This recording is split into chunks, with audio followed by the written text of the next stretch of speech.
Hello friends, मैं आपका स्वागत करती हूँ अपने चैनल हॉरिफिक एंड प्योर पर। आज मैं आप सभी के लिए एक ऐसी कहानी लेकर आई हूँ जो एक पैरानॉर्मल एक्टिविटी से जुड़ी हुई है और सत्य घटना पर आधारित है। उम्मीद करती हूँ कि आज की कहानी आप लोगों को बहुत बहुत बहुत ही ज़्यादा पसंद आने वाली है। आज की कहानी जुड़ी हुई है एक ऐसे लड़के से जो आगरा का ही रहने वाला है।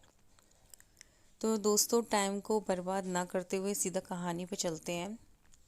हुआ ये जो लड़का है इसका नाम अभिषेक है और इसके जो माता पिता हैं वो बेहद प्यार करते हैं अपनी इस बेटी से, क्योंकि बेटा इकलौता है और कोई संतान नहीं है। तो जो कुछ भी है यही है, पेरेंट्स का जो भी है सब ये बच्चा ही है। और उन्होंने आने वाले आगे के भविष्य को लेकर उन्होंने बहुत सारे सपने देखे हुए हैं बच्चे के लिए। तो बच्चे की हायर एजुकेशन पे बहुत ध्यान देने के लिए बच्चे को बाहर भेजते हैं कि बच्चा शहर से बाहर जाएगा तो अच्छे कॉलेज से पढ़ाई हो जाएगी, तो करियर सेटल हो जाएगा, बच्चे का ज़िंदगी बन जाएगी। तो बच्चा शुरू से ही हायर एजुकेशन के लिए बाहर रहा। बाद में बच्चे ने बीटेक वगैरह किया। अब फाइनली बच्चे का करियर सेट हो चुका है, क्योंकि उसका एक अच्छी सी कंपनी में प्लेसमेंट भी हो गया है। बच्चा ये सोचता है, मतलब अभिषेक ये सोचता है कि भाई इतने साल मैं घर से बाहर रहा हूँ और अब मेरा प्लेसमेंट हो गया है, वो भी शहर से काफ़ी दूर। तो माँ बाप के साथ पता नहीं फिर ठीक से रह पाऊँगा नहीं रह पाऊँगा। और माँ बाप की भी, पेरेंट्स की भी बहुत ज़्यादा याद आती है उसे। तो वो कुछ दिनों के लिए अपने माँ बाप के पास आगरा आ जाता है। माँ बाप बहुत खुश होते हैं क्योंकि बच्चा कई सालों बाद आया था। तो वो तीनों काफ़ी इंजॉय करते हैं, घूमना फिरना, रिलेशंस वगैरह में भी आना जाना। बच्चा मतलब काफ़ी कई दिन तक इंजॉय करता है। अब बच्चा फाइनली अपने पेरेंट्स को बताता है कि मम्मी मेरे पास ज़्यादा दिन नहीं बचे, क्योंकि मुझे प्लेसमेंट मेरा हो चुका है और मुझे कंपनी जाना है। तो मेरे पास हार्डली 15 ही दिन बचे हैं। तो बोलते हैं मम्मा अब मुझे कहीं नहीं घूमना, फाइनली अब आप लोगों के साथ घर पे ही रहना है, घर पे ही इंजॉय करना है और जितना भी समय है आप लोगों के साथ ही स्पेंड करना है। तो बच्चा पूरे दिन अपने पेरेंट्स के साथ ही रहता था, इधर उधर टहलना, अपना डेली रूटीन अपने माँ बाप के साथ, इधर उधर की गपशप, पुरानी बचपन की बातें, यही सब उसका डेली रूटीन था। लेकिन रात को जब वो बाहर बालकनी में जाता तो ऐसा होता है ना, कॉलेज टाइम में जब बच्चे होते हैं तो बच्चों में कुछ ऐसी हैबिट पड़ जाती हैं जो पेरेंट्स से छुपाई जाती हैं। फॉर एग्ज़ाम्पल जैसे कुछ बच्चों में ड्रिंक करने की आदत हो जाती है, कुछ में सिगरेट वगैरह की तलब हो जाती है। तो उस बच्चे को आदत पड़ गई थी कॉलेज से ही सिगरेट पीने की। तो ये पेरेंट्स से छिपकर रात को बालकनी में जाकर सिगरेट वगैरह पीता था। तो एक दिन ये सिगरेट पी रहा था बालकनी में खड़े खड़े, तो इसने देखा कि बगल वाले फ्लैट में एक लड़की है जो खड़ी हुई है और उसे देख रही है। इसने भी उस लड़की को देखा और एक छोटी सी स्माइल, कहते हैं ना हल्की फुल्की स्माइल, जब फर्स्ट मीटिंग में हम किसी से मिलते हैं, सामने कोई होता है तो नॉर्मली आदमी हंस देता है, स्माइल पास कर ही देता है। तो बस, और फिर ये अपना अंदर आ गया। अब ये रोज़ का हो गया, ये रोज़ बालकनी में सिगरेट पीने के लिए जाता था और वो रोज़ उसे बालकनी में खड़े हुए मिलती थी। एक दूसरे को देखकर स्माइल पास करना और हाय हेलो करना, ये अब मतलब डेली का हो गया। धीरे धीरे ये हुआ कि भाई उन दोनों के बीच फ्रेंडशिप भी हो गई।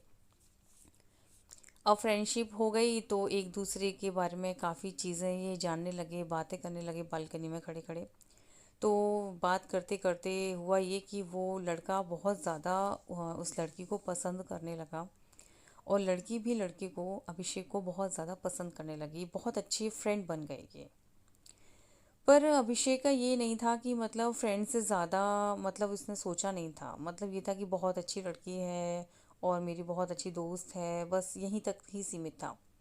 धीरे धीरे वो होता ये कि 15 दिन फाइनली कंप्लीट हो जाते हैं और अभिषेक जिस दिन आखिरी दिन होता है, मतलब जैसे 15वां दिन है कल, तो आज 14वें दिन रात को वो अपनी उस दोस्त को बताता है कि ऐसे ऐसे मेरा प्लेसमेंट हो गया है और मैं ऐसे ऐसे दूसरी जगह पर अपनी जॉब के लिए जा रहा हूँ और कल से मैं वहाँ जाके ज्वाइनिंग कर लूँगा। और पूरी बात उसको बताता है। तो वो उसे बेस्ट ऑफ लक बोलती है और भविष्य की अच्छी कामना, क्योंकि जब दोस्त होते हैं तो अच्छी बातें ही की जाती हैं और अपने दोस्त के भविष्य के लिए अच्छी कामना ही करने वाला अच्छा दोस्त माना जाता है। तो बात आई गई हो गई और फिर गुड नाइट करके दोनों अपना सो जाते हैं। अगले दिन वो उठता है अपने पेरेंट्स के साथ अपना सामान वगैरह जो भी उसका होता है वो पैक करता है और निकल जाता है। अब वो शहर पहुंच जाता है। अब मैं आपको बता दूं वो शहर का नाम क्या है। शहर है बेंगलोर। उसकी बेंगलोर में पोस्टिंग होती है। तो वो बेंगलोर पहुंचता है प्लेन से और वहाँ जाके जो भी कंपनी उसकी होती है वो कंपनी को ज्वाइन करता है। कंपनी के द्वारा उसे एक फ्लैट भी दिया गया होता है। तो जो कंपनी ने उसे फ्लैट दिया था ये वहाँ फ्लैट पे जाता है और आ, वो ऑलरेडी पूरे दिन का ना थका हुआ होता है। काफ़ी फॉर्मेलिटीज़ ऑफिस में पूरी करने के बाद वो आता है अपने फ्लैट पर। खाना वाना खाकर रात का खाना वगैरह खाने के बाद वो सो जाता है। कोई बात नहीं भाई, बंदा सो गया। लेकिन दिक्कत तब आती है जब वो सुबह उठता है। जब वो सुबह उठता है तो वो ये महसूस करता है कि जिस कमरे में वो सोया था, जो फ्लैट उसे कंपनी की तरफ से मिला था, जिस कमरे में उसने नींद ली थी, ये वो कमरा है ही नहीं। ये कमरा वो है जो उसके घर का कमरा है और जहाँ उसका घर, मतलब आगरा में जहाँ उसका घर है। जब वो उठता है तो एकदम हड़बड़ा जाता है और घबरा जाता है कि ये क्या हुआ, मैं सोया कहीं और था और भाई मैं जगह कहीं और हूँ। वो नीचे से भागता हुआ नीचे जाता है सीढ़ियों से उतर के। तो माँ बाप उसे देखते हैं, पेरेंट्स जब उसे देखते हैं तो पेरेंट्स बोलते हैं भाई तू यहाँ कैसे। तो वो बोलता है कि मुझे नहीं पता मैं यहाँ कैसे आ गया, मैं तो ऐसे से बेंगलोर में कंपनी की तरफ से जो फ्लैट मिला था मैं तो वहाँ सोया था और ऐसे से अब मैं उठाऊँ तो यहाँ उठाऊँ। पेरेंट्स समझ जाते हैं कि भाई कुछ नहीं है, ये हमें बेवकूफ़ बनाने के लिए सब बातें बोल रहा है और ये रात को आ गया होगा। और उन्हें ऐसा इसलिए लगा क्योंकि इसके पास घर की चाबी भी थी। तो उन्हें ये लगा कि भाई बंदा किसी तरीके से वहाँ गया ही नहीं और इसका मन ही नहीं कर रहा होगा, हमारी याद आ रही होगी और इस तरीके से अब ये हमें परेशान कर रहा है। एक बहुत अच्छा प्रैंक बनाकर ये अब हमें बेवकूफ़ बनाने की कोशिश कर रहा है। तो पेरेंट्स बहुत हंसते हैं और बोलते हैं भाई ये बहुत अच्छा मजाक था, चलो बढ़िया आओ चाय पियो। और वो उसकी बात को, मतलब वो बार बार कोशिश कहता है कि अरे नहीं आप मेरी बात पे यकीन करो, मैं वहाँ गया था, मैं वहाँ सोया था और देखो मैं यहाँ उठ गया हूँ। पेरेंट्स बहुत हंसते हैं, बोलते हैं भाई तू कब बड़ा होगा, तू बच्चे ही बना रहेगा क्या। भाई अब बहुत हो गया, बहुत प्रैंक हो गया, बहुत मस्ती हो गई। अब फाइनली भाई तू ब्रेकफास्ट कर ले, चल ठीक है तेरा नहीं है मन मत जा, जब तेरा मन हो तब चले जाना। वो ये बोलता है कि नहीं पापा मम्मी ऐसा नहीं है। वो अपने ऑफिस में फ़ोन करता है और ऑफिस के लोगों से, क्योंकि ऑफिस में जो मैनेजर था जिससे वो मिला था और जो सारी फॉर्मेलिटीज़ हुई थी, वो वहाँ फ़ोन करता है और अपने पेरेंट्स की बात कराता है। तो पेरेंट्स ये तो समझ जाते हैं कि हाँ भाई ये बेंगलोर गया था और ऐसे ऐसे इसने कंपनी भी ज्वाइन कर ली। लेकिन वो उसकी इस बात पे यकीन नहीं करते हैं कि वो फ्लैट में सोया था और सुबह अब यहाँ इस रूम में उठा है। उन्हें लगता है कि बेटा फ्लाइट पकड़ के सीधे यहाँ आ गया, इसे हमारी याद आ रही होगी। और इस तरीके से वो हंसने लगते हैं, बोलते हैं ठीक है कोई बात नहीं, जो भी है ठीक है, तू फाइनली आ गया और हमें भी तेरी बहुत याद आ रही थी। लड़का जो अभिषेक होता है वो किसी तरीके से अपने मैनेजर से बात करके छुट्टी मांगता है कि मुझे एक दिन की आप छुट्टी दे दीजिए। तो मैनेजर बोलता है भाई आपने कल ही तो ज्वाइन किया था और आज आपको छुट्टी चाहिए। वो मैनेजर को भी पूरी बात बताता है तो मैनेजर भी बहुत हंसता है, बोलता है भाई ये बहुत अच्छा बहाना था, मैंने इतने बहाने सुने हैं छुट्टी लेने के लिए एम्प्लॉय से, लेकिन ये बहाना मुझे जीवन भर याद रहेगा कि कोई ये भी बहाना बना सकता है छुट्टी लेने के लिए कि भाई मैं सोया फ्लैट में था और उठा अपने आगरा के कमरे में हूँ। भाई वाह, मज़ा आ गया आपके इस झूठ को सुनकर। फिर भी फाइनली मैनेजर उसको छुट्टी दे देता है कि भाई एक दिन और अपना अपने पेरेंट्स के साथ स्पेंड कर लो, बट अगले दिन आपको कंपनी फिर से ज्वाइन करनी है और ऐसे रोज़ रोज़ छुट्टियां नहीं मिलेंगी आपको। तो उस दिन को गुजारने के बाद बंदा फिर अपना बेंगलोर के लिए रवाना हो जाता है और फिर अपने फ्लैट पर पहुंचता है और फिर रात को खाना वाना खाकर वो फिर सोता है। और जब सुबह उठता है तो फिर उसके साथ वही हादसा, बंदा सोया कहीं और था और बंदा उठा कहीं और है। वो इतना घबरा जाता है और उसे यकीन नहीं होता कि ये हो क्या रहा है मेरे साथ। वो काफ़ी देर तक तो सर पकड़कर सोचता रहता है कि मैं वाकई में गया था कि नहीं गया था। उसे अपने ऊपर ही डाउट होने लगता है। वो भागा भागा नीचे जाता है और फिर उसके पेरेंट्स उसे देखते हैं, वो कहते हैं तू यहाँ कैसे। वो फिर वही बात बताता है कि मम्मी पापा मैं सोया तो वहाँ था लेकिन मैं उठा यहाँ हूँ।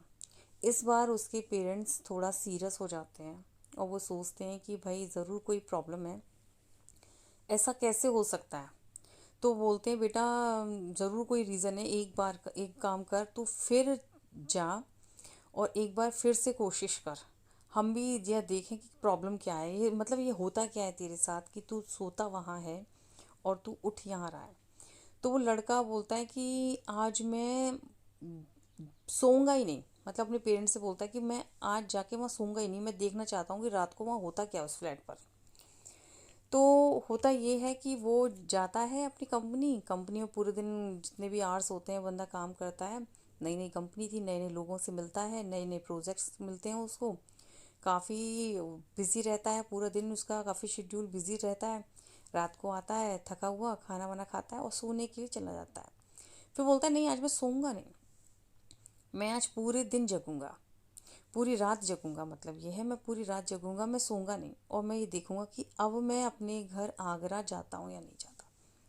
हुआ ये कि वो पूरी रात जागा रहा, वो बिल्कुल नहीं सोया, और वो सोया नहीं तो वो पूरे दिन वहीं बेंगलोर के फ्लैट पे ही बना रहा। अगले दिन वो उठा, अपना नहाया धोया फ्रेश वगैरह होने के बाद वो फिर अपना ऑफिस पहुंच गया।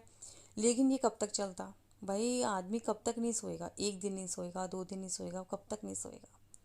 वो इतना थक जाता है कि आते ही तुरंत फ्लैट पे आती वो तुरंत सो जाता है, और जैसे ही वो उठता है सुबह तो फिर वो वही देखता है कि वो सोया बेंगलोर में था और वही वो जगह आगरा के अपने कमरे में है।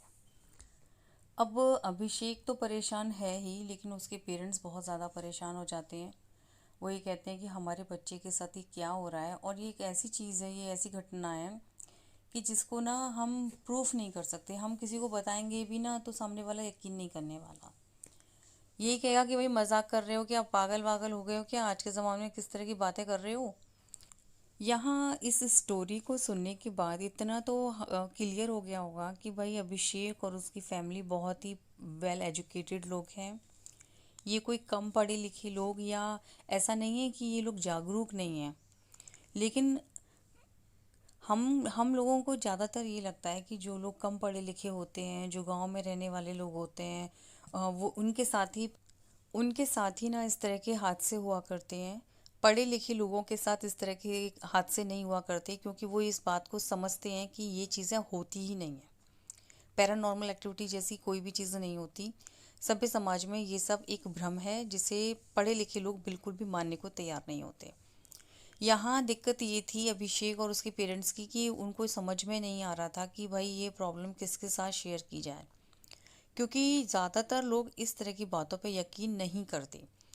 तो उनके जो भी खास लोग थे, खास मतलब जो भी उनके बहुत करीब थे, जिन पे भरोसा कर सकते थे, जो वो परेशानी सुख दुख में इनके साथ थे, ऐसे कुछ दोस्त थे इनके और कुछ परिचित रिश्तेदार भी थे जिनको इन्होंने ये पूरी घटना बताई, पूरा इंसिडेंट बताया। कुछ लोगों ने तो इनकी बात पर यकीन किया और कुछ तो भाई मजाक बनाने लगे और हंसने लगे कि भाई किस तरह की बातों में पड़ गए हैं आप लोग, बच्चा बीमार होगा, इसे दिमागी इलाज कराओ, कुछ समस्या होगी, इन चीज़ों में कुछ नहीं होता, इन सब चीज़ों से बाहर निकलो, ये तरीका आपका सही नहीं है।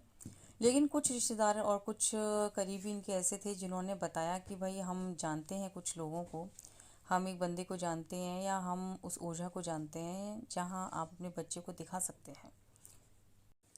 तो इस तरीके से ये तीनों ही बहुत ज़्यादा परेशान होते हैं कि बच्चे के साथ क्या हो रहा है। अभिषेक परेशान, उसके पेरेंट्स परेशान हैं।